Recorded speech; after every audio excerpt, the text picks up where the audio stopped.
This morning's session is, we're picking up from the third point that Dr. Sirajuddin had mentioned. And today's, or this morning's session, or this session is why the democratic renewal. So we're in this session, we're going to discuss or to address two issues, which is deliberative democracy and sortition. We start with our first speaker.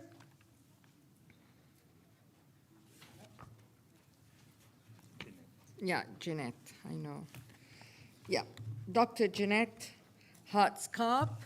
I'll just highlight just a few points. It's actually wrong. It's wrong. Probably better if you don't. I don't know where it came from, but it's not. Okay, so should I just say that you... I'm a professor at Curtin University. Okay. Would you like to start then? Thank you.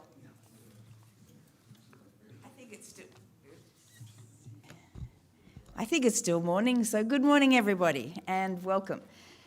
So my name's Janette, and if you remember back to day one, it does seem a long time ago, with Dr. Gary Jacobs, and he suggested that we should think of democracy as how we are governing the whole of our lives, and how will we harness the potential we have of our people. And it's really that I want to use as a launching pad. And I suppose I want to guide my journey with a definition from the Nobel Prize winning economist Amartya Sen's notion of democracy as equal authorship of collective life. Now, in such a democracy, we are not saying that, or we are still saying that you have to minimize domination. We still say that you should maximize self-rule, and we still say you need individual rights and freedoms. But what we're trying to do here is to also focus on responsible citizenship and mutual respect. So I'm going to illustrate this with a story, if you like, from Western Australia, some work I did for 4 years. And then I'm going to explain what this methodology is, deliberative democracy. I'm going to give you examples across the globe. It's not as if they're not happening. They've been happening for decades, and they're hugely successful. So it's good that you know about what's happening. I'm going to then tell you some of the lessons learned and where we might go. So let's start with my story, and the story is a region that was in trouble. It was in trouble economically, it was in trouble socially, it was in trouble environmentally. And the very forward-thinking CEO and mayor decided that if they really wanted to solve these problems of sustainability, they had to involve the people in a different way. They were not going to be able to come up with a right or a wrong solution. It needed to be we the people do something about this. So they set up a partnership with myself and a small team at Curtin University, and we won a 4-year research grant, and it was action research of how can we use democratic renewal, democratic revitalization using a specific process of deliberative democracy. Could we evaluate that? Could we implement it and evaluate it and see if that helps us resolve the big issues of sustainability that we're facing that area? As you can see, it's about 400 kilometres north of Perth, Western Australia. We're a huge state, not as many people, but we cover a huge territory. So what was this deliberative democracy? It's characterized by deliberation among everyday people. They're descriptively representative. This is the sortition that you just heard Terry talk about. They're descriptively representative of the population, and they reason together, and we ensure that it is a democratic environment, so it's an egalitarian environment. Their aim is to reach a coherent voice, in other words, a reasoned voice, with the outcomes influencing political action.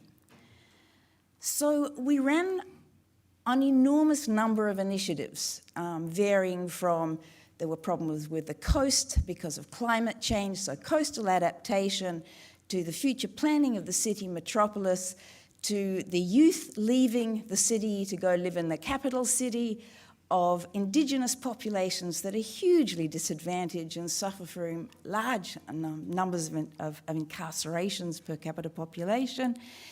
And the last, and probably the most severe, a budget in deficit.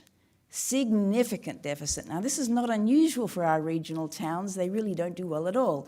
But this was a budget that was hugely in deficit. And what the government had done at the time, they had, the elected representatives had said, we have to deal with this. We've just got to raise the rates and taxes. And surprise, surprise, there was huge outrage. People were so angry, they took them to a court of law, saying, you can't do this, you have not engaged us sufficiently. And as a result, it was a new CEO by this time. He said, okay, in that case, we'll do it with the people and we'll do participatory budgeting. We did participatory budgeting with a random sample of the population. In other words, people selected by lot, around 40 people who were representative of the population. The first one had to deal with an infrastructure deficit.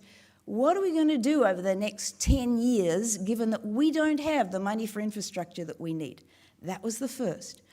The second one was even more ambitious.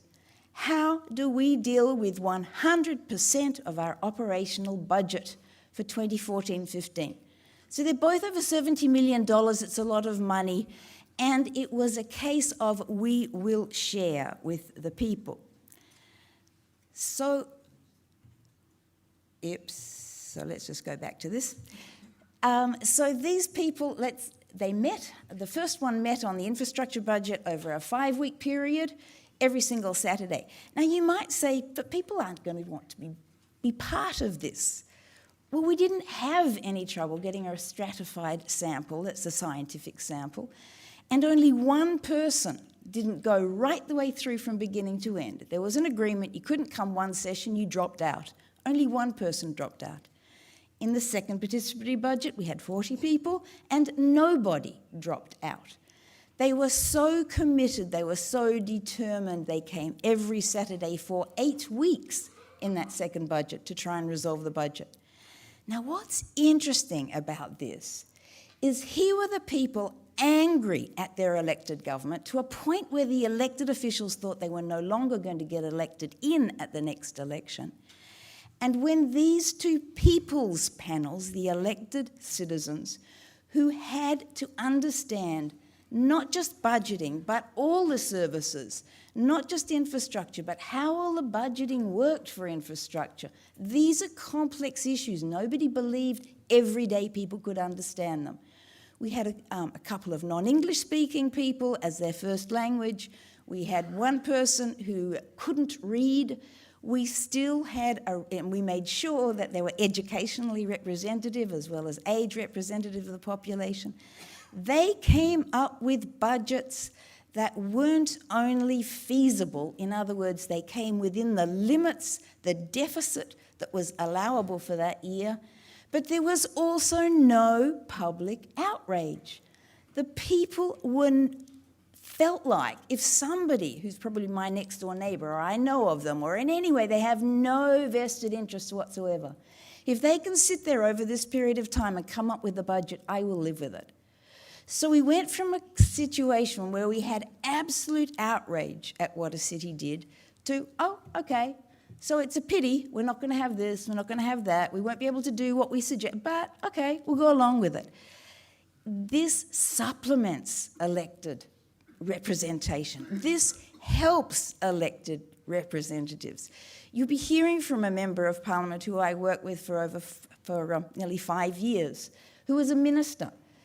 And as a result, or as one of the reasons, apart from the fact that she was incredibly good at the job she was doing, and no, I'm not looking for another job, but regardless, she got more votes at an election where her party, the Labour Party, did not do well because people trusted her. So what deliberative democracy does is it helps to increase the trust of the people in the decisions they're making, because as far as they're concerned, they are more accountable. They are more transparent. People can understand because this is the reasoned voice of the citizens. So how can deliberative democracy resolve some of the challenges that our democracies face? Why do we think that this might help supplement what we already have as a system?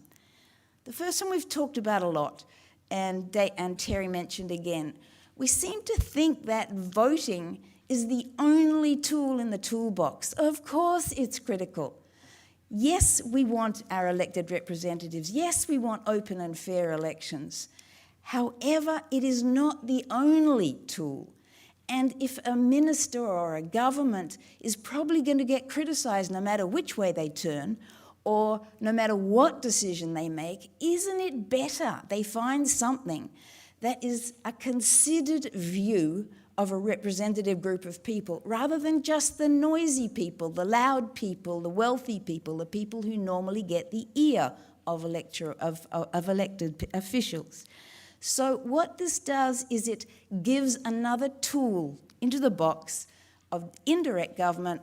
So it's not only that I elect someone to make decisions for me, but also I can help them possibly make more implementable decisions, and in some cases wiser decisions than they might have been able to make in the first place.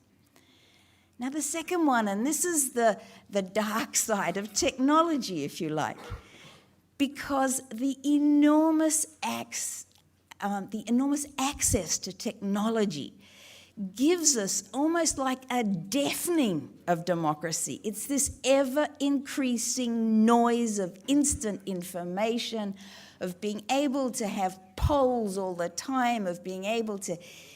It makes it incredibly difficult to move away from democratic voice, so giving the people voice, to democratic listening, where we really listen carefully with understanding to different viewpoints. We need a balance between the two.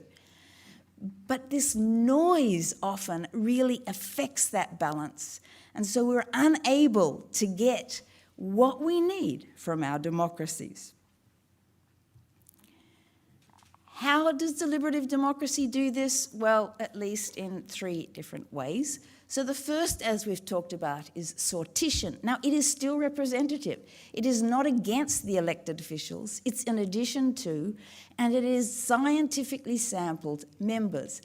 Now, we can do this as small as 40 or fewer, but the largest I ran together with a minister was with 1,100 people in the one room, seated at tables which we called being seated like at a bad wedding, where you sit next to someone you don't know, possibly don't like, and no doubt have nothing in common with. And the aim of the exercise is to understand one another, get each other's viewpoints, as well as understanding the science, the datas, what the technocrats can tell you, what the lobbyists can tell you. Once you've understood all that, and we have the technology to link all these tables.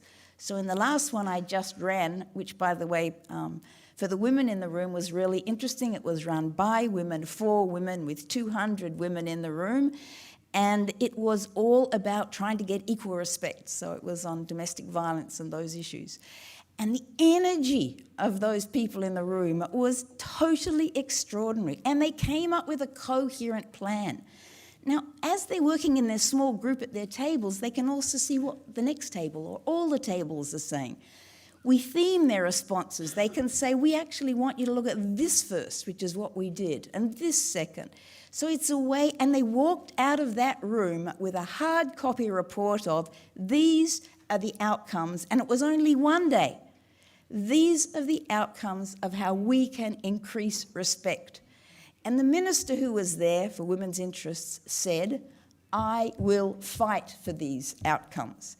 These are eminently reasonable, these are eminently fair. They are produced by a broad range of women, and I will fight for them. Do you know the sense of value that those women in the room felt? They normally don't get heard, they don't feel respected. They even manage to do what men are much better at doing, and networking and learning from each other and possibly even helping each other in situations that were very difficult. This is what deliberative democracy is about, and this is what representativeness can do. But it's not just having sortition, it is that whole notion of the egalitarian environment. How do you set that up? Well, it's not instant. It is slow thinking. It is slow, deliberative, careful, considered.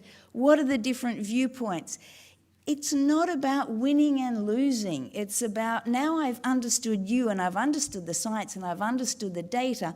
Is there some way I can do a bridge across? Now, nobody tells people to do that. Nobody says when people walk in a room, you are here to represent the public good. And when I say nobody, that's actually not always true. And I want to give you a little example.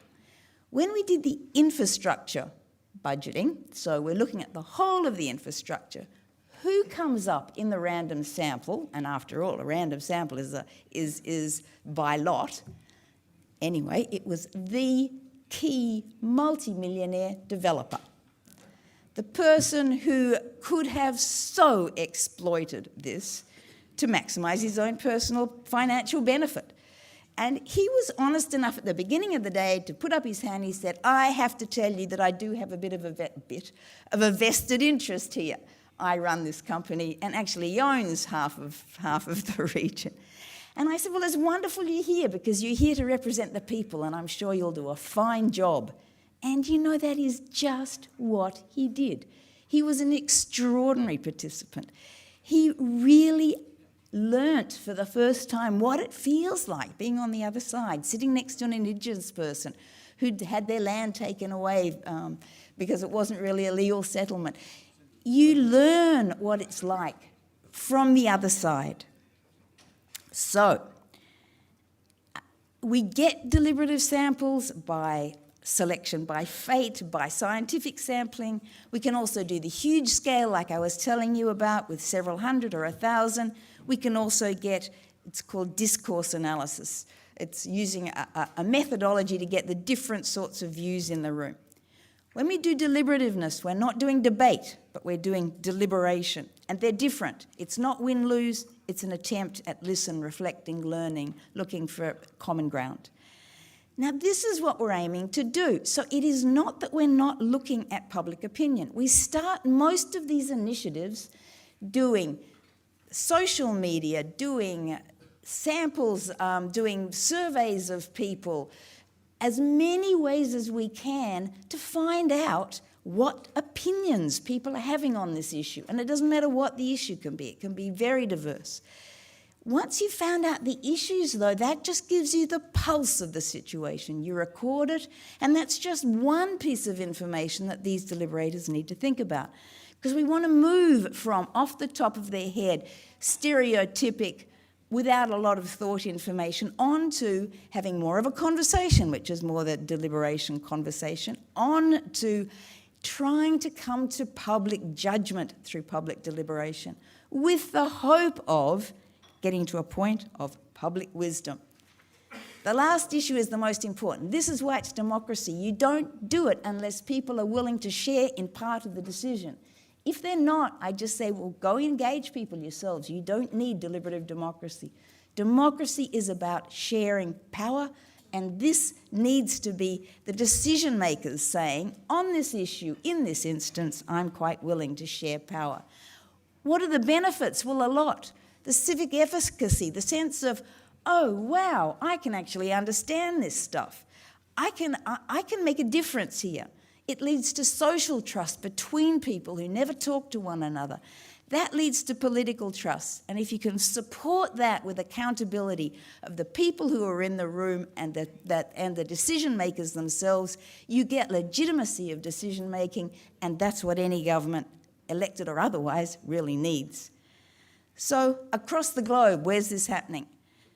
Worldwide views. They just delivered to the last UN Congress on that we had on climate change. There was one, the first one they ran was in 2009 on global warming, the second one in 2012 on biodiversity, and this last one on energy in 2015. At the UN Congress, they have a randomly, let's just go back, they have a randomly sample of around 100 people in states and regions all over the world, all deliberating the same issue with more or less the same materials at the same time. and they come up with a voice, and the voice is given to the United Nations. Now, it doesn't have that much power, which is a pity, but at least it gets a floor at the United Nations. One example at the national level, the Danish Consensus Conference has been going for over a decade. Every time there's a technological issue that the Parliament has to deal with, they hold a consensus conference.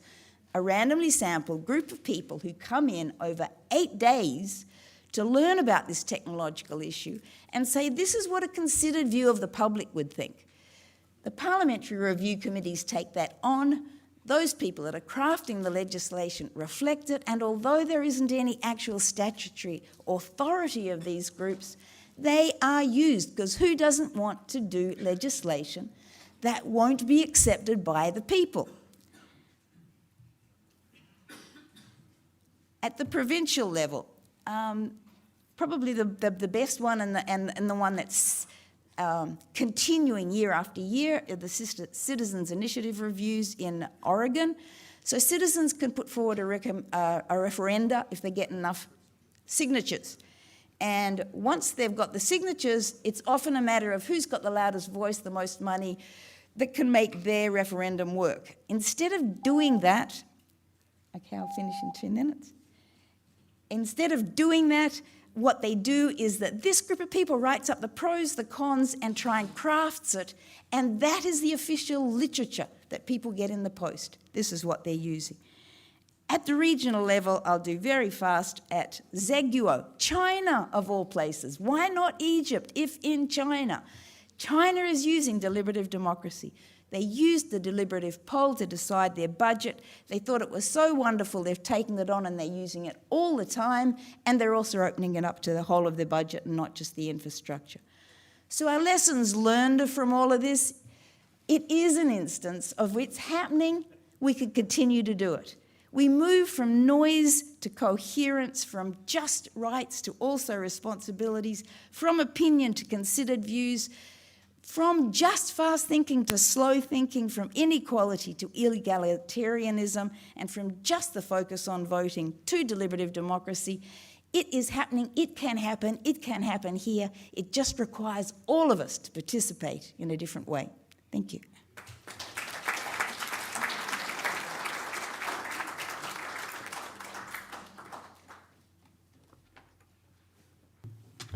Thank you, Professor Janette. Thank you for keeping to time. We now move on to Dr. David Van Raybrook. David Van Raybrook is a prominent Flemish-Belgian author who writes literary nonfiction, and as a literature person, I'd be very grateful if we spend 2 minutes afterwards discussing what literary nonfiction is. Political essays, prose, plays, and academic texts, and his considerable contribution to letters has earned him numerous awards. So would you like to please, and keep to the 20 minutes, please. Thank you for this fine introduction. And ladies and gentlemen, good morning. I have to start with a private question. During this conference, in a moment of distraction, did you have the same experience as I had, that I was starting to look at these flags? And did you notice as well that the one flag that is most crumpled is the Belgian flag? I am from Belgium, and I think it's absolutely right. This flag is crumpled. We were the country without the government for 541 days. So here are some lessons from Belgium and beyond. A couple of years ago, more than a year and a half without the government, what did citizens do? What did Belgian citizens do? They celebrated. We beat the world record. We had the French fries revolution. We thought it was great to be so stupid to be without the government. But then I realized that the Belgian crisis was more than a crisis of Belgium. It was a crisis of democracy. It was a crisis because for the very first time in history, we saw that the weight of the next election, the future election, was more important than the weight of the previous election. This was historically completely new. Historically, elections were invented to make democratic government possible. But in my country, we saw that elections had become an obstacle to democratic government. That was strange, that was new, and it was not limited to Belgium. We have a different ecosystem right now. We have a democratization of information. More and more people get higher education, and more people can talk and can speak and mobilize through Facebook and Twitter. And this is creating a new dynamic. There's a lot of noise, as Janette just said. There's the culture of instant feedback, of electoral campaigning that has become permanent. If you're an elected politician today, and you just got elected, the day after your election day, you have to start campaigning again. Electoral fever is no longer something that happens a few weeks before the election day. It's a permanent feature of democracy. And yet we think that is strange. Democracy is synonymous with elections. That is how we're used to think. But we've been trying to make democracy for 3,000 years, and we've only been doing it through elections for the past 200 years. So why do we think that democracy and elections are synonymous? If we have been doing democracy without elections, how did we do it? Now, it was lot. Democracy functioned by using lot. And this is the term Terry launched earlier, sortition, which comes from the Italian sorteggio, or in French, tirage au sort, in German, loosverfahren, in Dutch, loting, and here this is a first, in Arabic, Bibliotheca Alexandrina. And I have to thank my friend Mohammed Badr at the back who gave me this line. Democratia Alexandrina. This has been, I have to apologize my pronunciation of it, but my Dutch is very good, you'd be surprised. Now this has been used, this is not a fancy idea of some of American or Australian academics, this has been used in the past for centuries, in Athens, in Venice, in Florence, in the Spanish states of Aragon. And if you look at the dates, it has been used for very long times. It's being used as an element of stable government. Elections have only been used in fairly short periods of time. This is the Greek system. This is the cleritarian. In ancient Athens, an individual citizen would come up and put his name tag, like his passport, into this structure, into this device, and next to it there would have been, somewhere around here, there would have been a tube with black and white balls, and they pulled out a black ball or a white ball, and it determined which row was going to serve in office during that day. This is the cleritarian. This is the tombola in the ancient Greek way. Now, Aristotle was very explicit about it. He said, it is regarded as democratic that magistracies should be assigned by lot, and as oligarchic that they should be elective. So Aristotle is the very first one to say that elections are something that are rather oligarchic. Montesquieu is repeating this when he says in the middle of the 18th century, the suffrage by lot is natural to democracy, as that by choice, elections, is to aristocracy. Very important. Rousseau goes even further because he is combining the two. When the two forms of election, that by vote and that by lot, are mixed, the first should be used to fill places which require men of special talents, such as military officers, and the other when good sense, justice, and integrity are sufficient. We have completely forgotten this.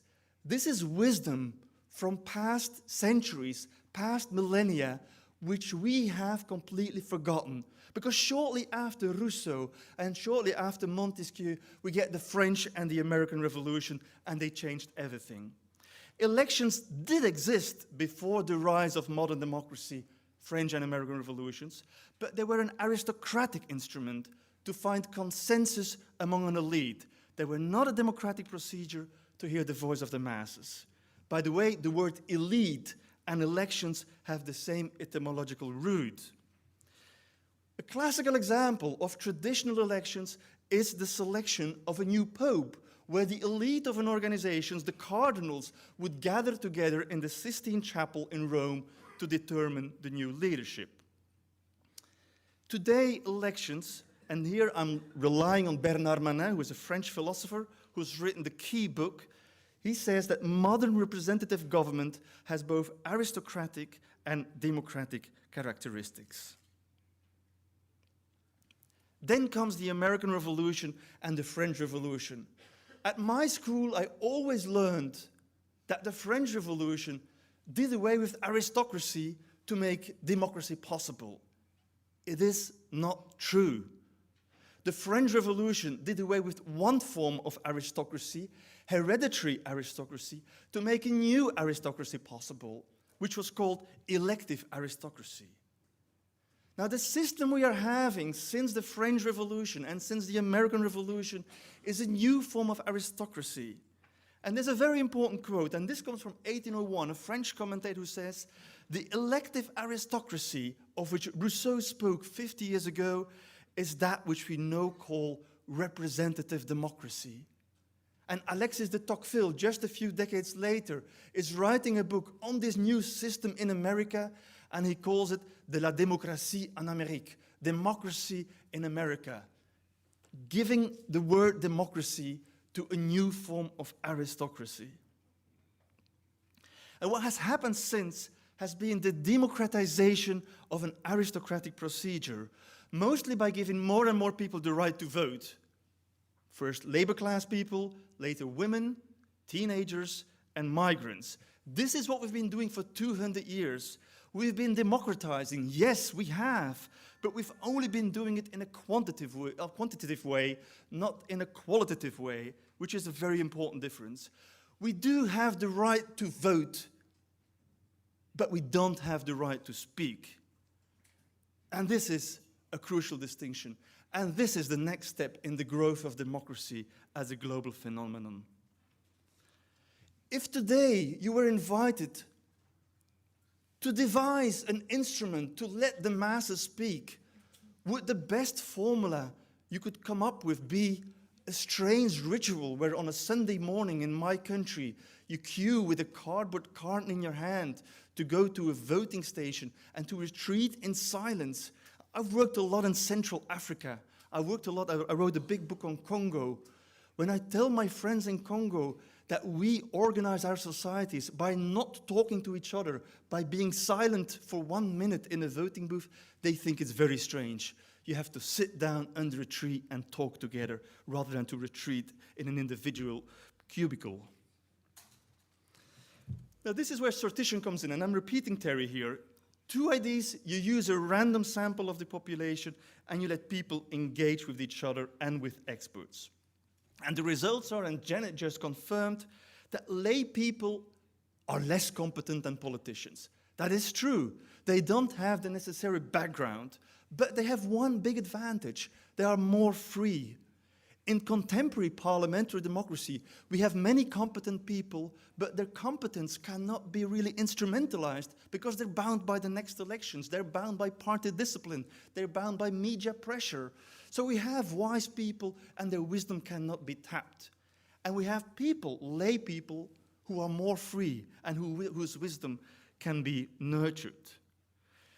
An elected politician today has to balance between the party interest and the next election and the common good and the long term.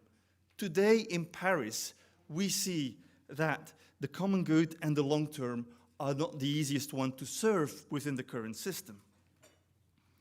Now, is this new? Is this wild? Is this dangerous? I've been talking a lot about sortition, deliberative democracy, participatory democracy, and you always get the same questions like, this is dangerous, we shouldn't touch it. Let's keep the system as it is. Well, we use it already. We use it all the time. And we use it in the worst possible way. We use lottery in the worst possible way, and we call it opinion polls. That's a random sample of the population that is given the right to speak. But as James Fishkin said, and if you only have to remember one thing from my talk, it's this one. In an opinion poll, we ask people what they think when they don't think. It would be more interesting to ask what they think after they had a chance to think. And this is what it did in Texas. James Fishkin was professor in Texas, and this is something going wrong. This is James Fishkin, leading the Center for Deliberative Democracy in Texas. He asked people in Texas, are you willing to pay more for renewable energy in the oil state Texas? A random sample of people, a traditional opinion poll, 52% of the people said, yeah, maybe. And then he brings people together, gives them information from experts, let them talk to each other, and does a new opinion poll. Are you now willing to pay more? 84%. The result is that today, Texas is the American state that has the biggest amount of wind energy in the US. And this is the system. You start with your population sample, and you do your traditional opinion poll, initial survey. And then this is where the difference starts. You give information, first by brochures, and then second row, you bring your people together to a group discussion along round tables. You let them talk to experts in a resource panel. You let them talk in a round table, and you do a second poll. Now, there is a difference between the first poll and the second poll, and this is what deliberation can achieve. This has been done in several places. Canada, it was mentioned by Janette before. Canada has made an incredible, interesting example of bringing lay individuals together, 160 citizens who were not politicians, to talk for a substantial amount of time on how to change the voting system in Canada. The result was a sophisticated report, but it was ignored by parties and media, and it was rejected in a referendum. But at least it showed that lay citizens are capable of making a difference. This has been going on in Ireland. Ireland was very clever. They brought together 99 people, 1/3 being traditional politicians, and 2/3 were just people drafted by lot, random citizens from Ireland. And they had to rewrite or make suggestions for the rewriting of 8 articles from the Irish Constitution. It went to Parliament, it went to referendum, and it's very successful. It's certainly the most successful example of combining elections with deliberation in a modern European democracy. In Australia, and we hear more about it from Ian, the People's Panel in Melbourne was a remarkable success. Very recent, bringing together 43 participants to talk about how are we going to run the budget? How are we going to raise the money? Where are we going to cut? And where are we going to spend the money? Extremely successful example where you see that lay citizens can be bolder than political parties can and can be more coherent and balanced. In Belgium, I organized, at the moment, we didn't have a government. I organized the G1000, which is like the G8 or the G20. We're not elected, but we do have power. We organized a citizen summit for one day with people that were drafted by lot. Follow-up sessions were organized as well. Governments first said, like, thank you, interesting, goodbye. And now things start to change. Now politicians say, like, but this is an interesting instrument. The Flemish Minister of Culture is organizing what he's called a cultuurkabinet, cultural cabinet, with 150 Belgians drafted by lot to come and talk about cultural participations. It's having an impact on policy content. It's also having an impact as a procedure because more and more people are using it.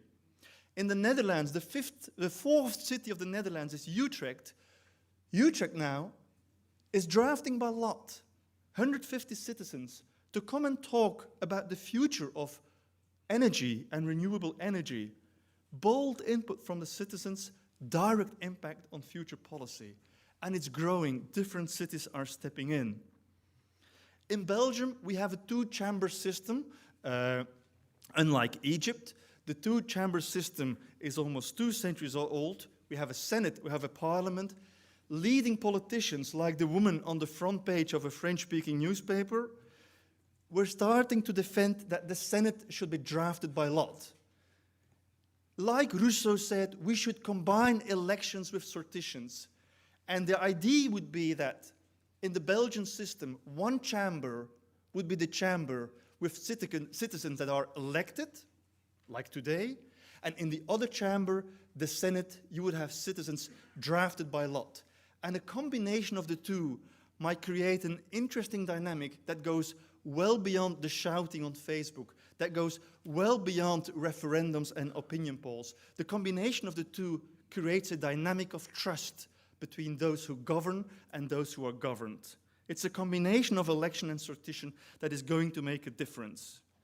Now, I started with this man who dressed up like an idiot. We have to be sure about it. But there might be a chance that in a couple of years' time, he will be drafted by lot and might end up in the Belgian Senate to serve there. I'm finishing. Abraham Lincoln, his phrase has been said that democracy is government of the people, by the people, for the people. We are talking here about by the people. This is the aspect of the definition that has been least used. I've been writing about this in a book called Against Elections. These are the translations that are closest to the Mediterranean. I thank you very much, and I thank the translators. Thank you.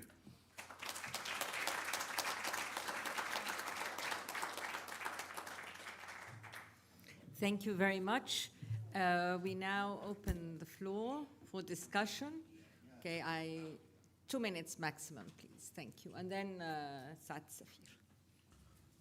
Excellences, we are here for a group of there in Bibliotheca Alexandrina working on discussing the ways how to improve deliberative democracy. We can speak about deliberative democracy as a revolutionary way of how to create a better world based on citizens as the leaders of their own communities. But what we faced when we started to discuss deliberative democracy was that what if we are about to discuss an important issues like there is a war to the country to enter in it. There is two choices, only yes or no. So what can deliberative democracy present to us? This is the first point. The second point is that who is the one that have the legislation and giving the laws and all the things when we talk about important issues in the country. Thank you. Thank you. Shall we take all the questions first, and then I give each one of? Huh? We'll just respond as we go. Yeah. Okay, go ahead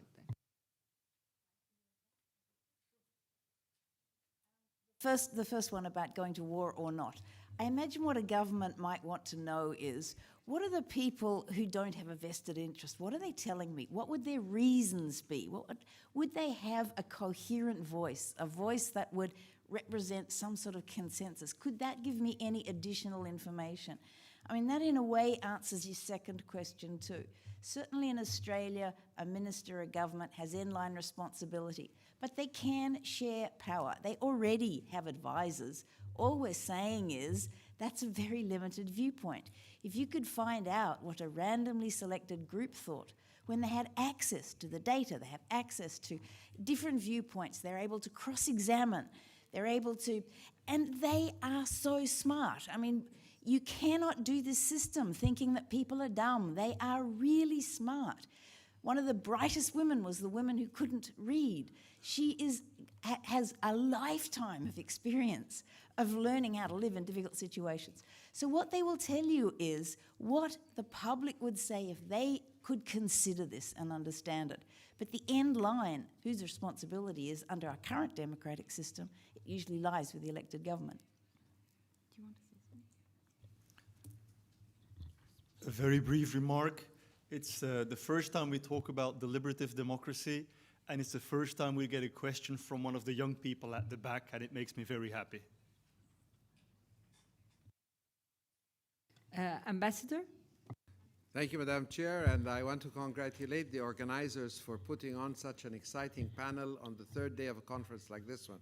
Normally, we would have been exhausted and a little bit disinterested, but you really brought back a lot of excitement. I have four very quick points.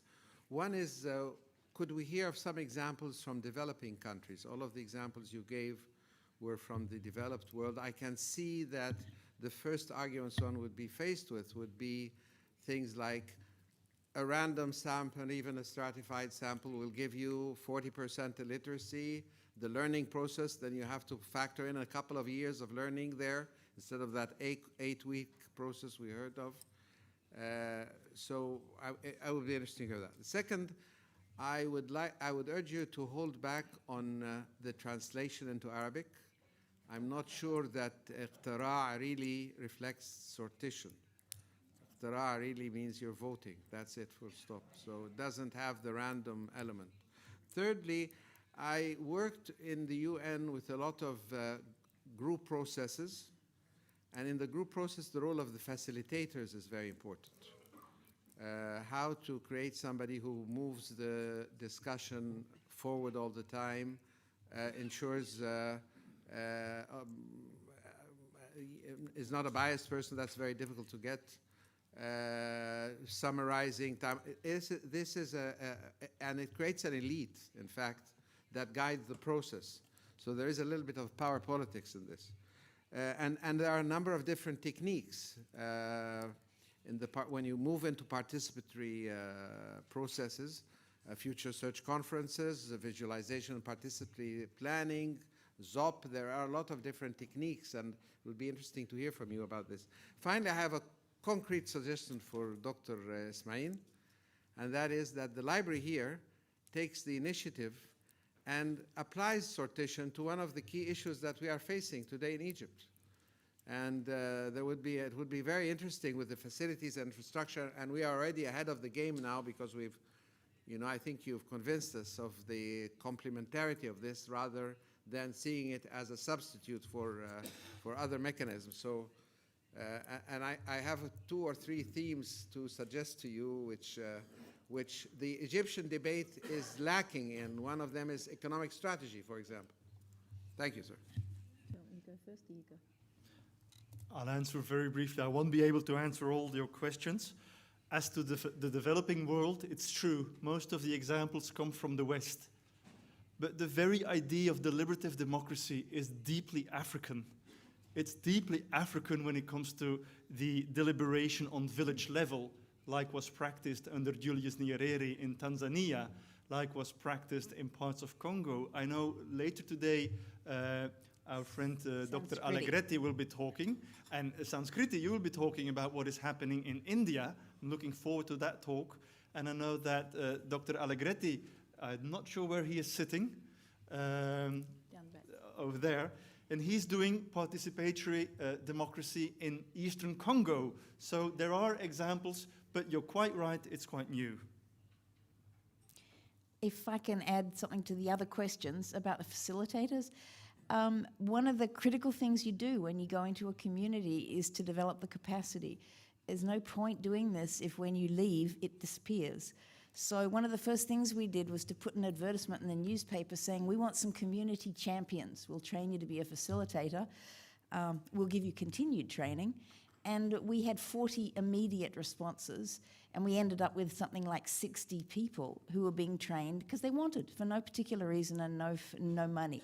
Yes, it takes training, but if you design a session well, if you make sure that people adhere to basic principles, it can work. And I just want to give you one quick example, again, with Alana McTiernan, who was minister. The very first time I ever did this with her was on an issue which was incredibly emotive. In fact, it was the one and only issue I got a death threat before I actually facilitated it. And the minister said to me, and our facilitators are going to be members of parliament and ministers from all sides of parliament, at which time I nearly had a heart attack and said, but they're not renowned for listening. So we brought them in to an hour and a half session, which was largely listening. And I told them at the end of the day, the people at their table would be evaluating them on their skill at listening and of trying to get a conversation going, that it was not theirs to do. And amazingly, I mean, it was very courageous of the minister, and I sort of felt like I was being courageous too. It was really successful. One was hopeless and will probably never be good again. I mean, never be good at facilitating. The others coped very well. So I don't think it's, an impossible skill to gain. The last one was on techniques, and I tend to adapt, adopt, and often put techniques together. So we'll start with something that's very broad-based, then we'll bring it in and out, and there are 83 different techniques that I teach my students that they can access. So it's not new. We've been doing this a long time. We've learnt a lot. It's a pity to think there is, again, only one tool in the toolbox. There's lots. First, I want to congratulate. The session was very challenging and provocative. And of course, we are used to talk even in English or Spanish about the game of the democracy, the playing of democracy. It's a kind of gamble in certain way. But in other hands, I know that the elections could be manipulated, but also the sortition can be manipulated. Then it's a question of fate, how you feel like the juries, I don't know, the organizer of this kind of tombola, you say, or the sortition, how it could work, how you can gain credibility with people, because when you talk about lottery, you are talking about other standards. It's, I know that in certain countries, for example, in the administration of justice, you have a sortition of the members of the jury to decide about the life or the prison of people. But when you talk about bigger countries, some with poor standards of education and things like that, it could be a mess.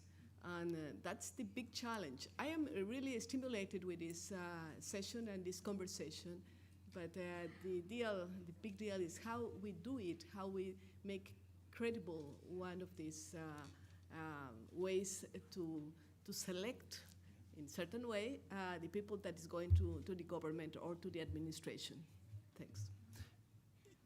Is your biggest fear then that it will be corrupted, that it will be manipulated, or do you fear mostly that people are not educated enough in a number of countries?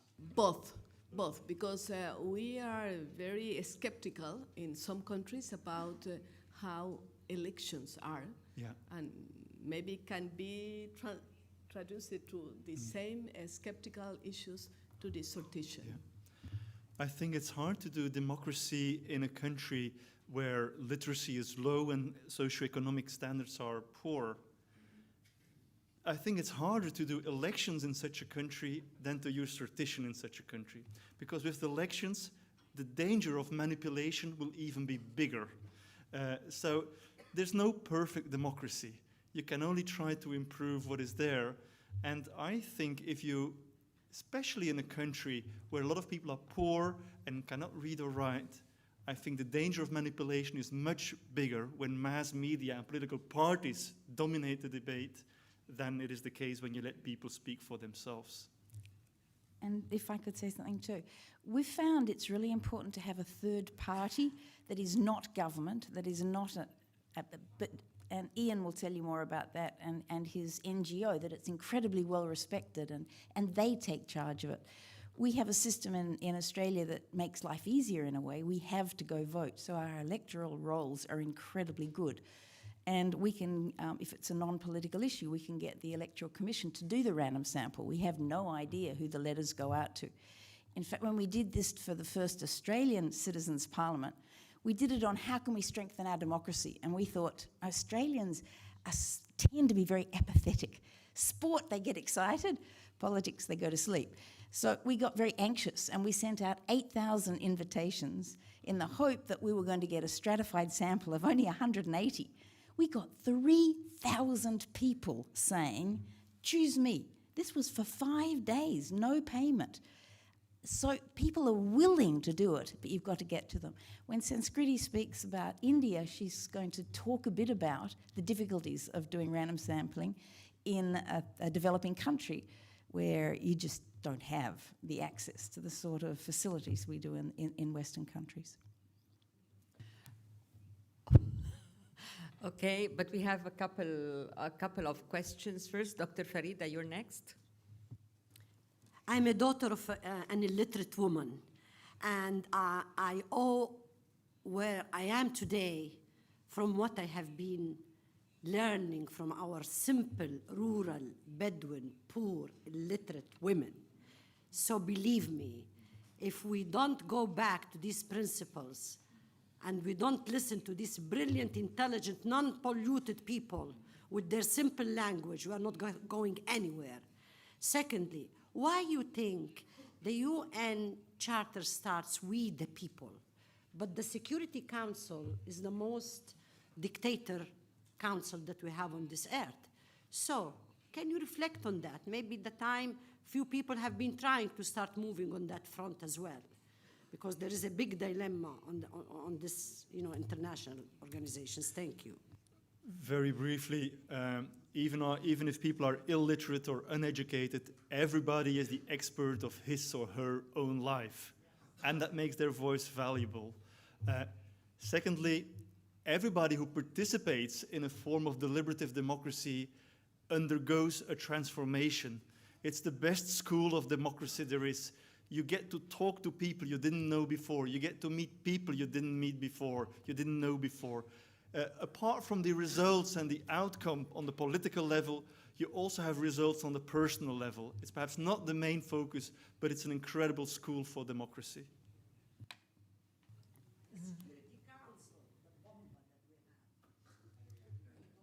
Dr. Madkour? Thank you, Madam Chair. I have three very quick comments and questions. I wasn't about to raise the issue of the Arabic translation, David. However, since Ambassador Anis has done that, we might have discussed earlier and proposed another translation, which would be in Arabic, al-intiqa' al-qadari. Intiqa' is much closer to selection rather than vote. Qadari reflects the fate of the exercise. It is not controlled, it is not geared, it's pretty much an act of God. These persons were selected because fate got them there. That is a proposal to be considered, because I believe that the Arabic translation is going to be very important if we want this notion to be spread and to be addressed.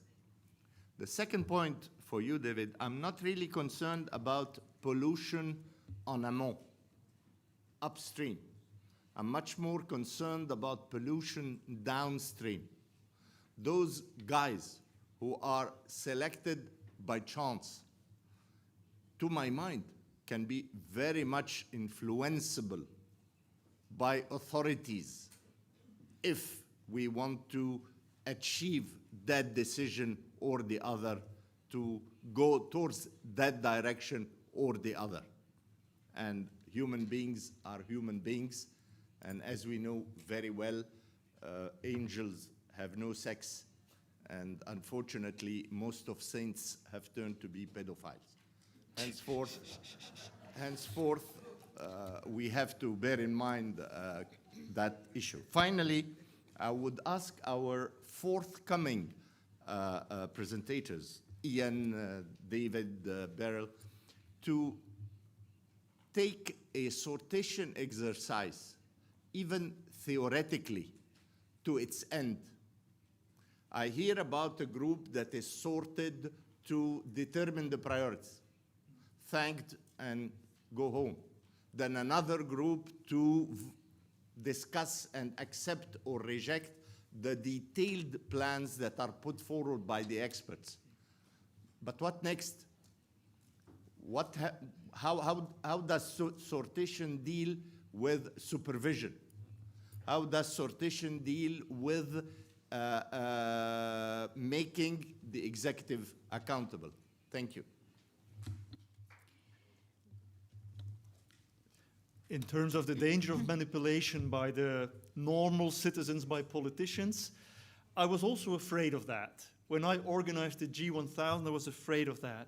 And then I heard of the Irish process, where they were actually going to mix the angels with the politicians. I was frustrated by that. And I was wrong, because the moment you put them together like they did in Ireland, you get much more of a horizontal sort of connection. And the attempts at manipulation by politicians were sabotaged by the citizens. So it is possible to work your way through. Your other remark as to the end result, what is the role of sortition with supervision? I know that Oliver Dolan will be talking about this in the afternoon session. So this was just like a general outline of the process. And I see there's a lot of questions, which is a good sign, but we still have a lot of time this afternoon as well. Yeah, if, Yes, please. I just want to quickly respond to the manipulation issue as well.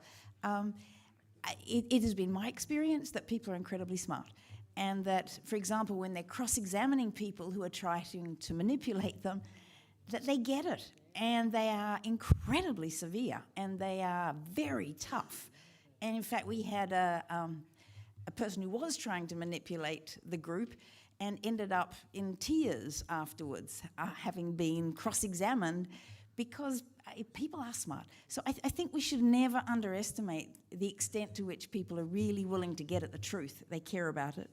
The other thing about implementation, when the council says, this is the budget for the forthcoming year, this is the budget for the forthcoming year. When we come up with a plan, there is a plan, and it is in writing. This is the plan. This is written by the people, for the people. It came out of the Citizens' Charter, and now we have a strategic plan, and here it is.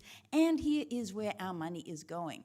And if they don't respond to that and do what they say they do, they probably won't get elected into council. The councillors that got back into council were the people that did support this process and supported it all the way through. And they were often the older people who felt like this was all a nonsense. They went. People are smart.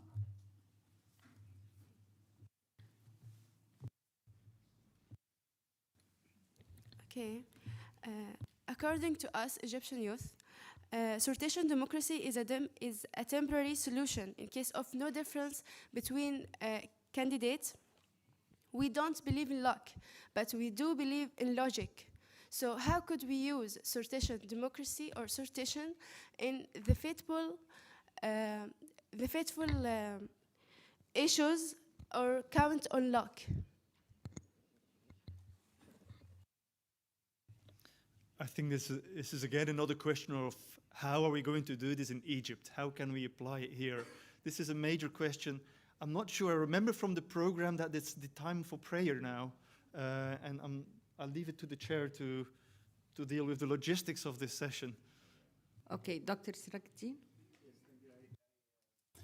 I think we'll have a break now for all the reasons that were mentioned, but I do just want to simply say everybody accepts opinion polls. And I think David summarized it by saying opinion polls, you call somebody on the phone, what do you think of this, yes or no? They have no time to think and respond. This is a process that is, if you want to summarize it in a certain way, is an opinion poll where you bring people, discuss with them, explain the issues, and then ask them for their opinion after they've had a chance to think about it. And I believe that you mentioned that there's a significant difference between an entering poll done for those who participated and the end of it. So, in fact, it is not a substitute for the formal structure of government, but it is a much better addition than opinion polls, which are constantly being used and being bombarded all the time by the latest polls of Trump going up 1%, I don't know who going down 2%, and these are all just telephone calls to people who haven't had a chance to think about anything. So this process at least allows a fundamental qualification of democracy, which Dahl and others have recognized, which is an informed citizenry. So it's not a substitute for all government. It will not solve all problems. But if you want, think of it as a much better substitute to opinion polls and informed citizenry. And I do believe we need to take a coffee break for those who want, and then we will meet afterwards for lunch and for I'm sorry, we'll have to wrap up. And please join us for some coffee. Thank you.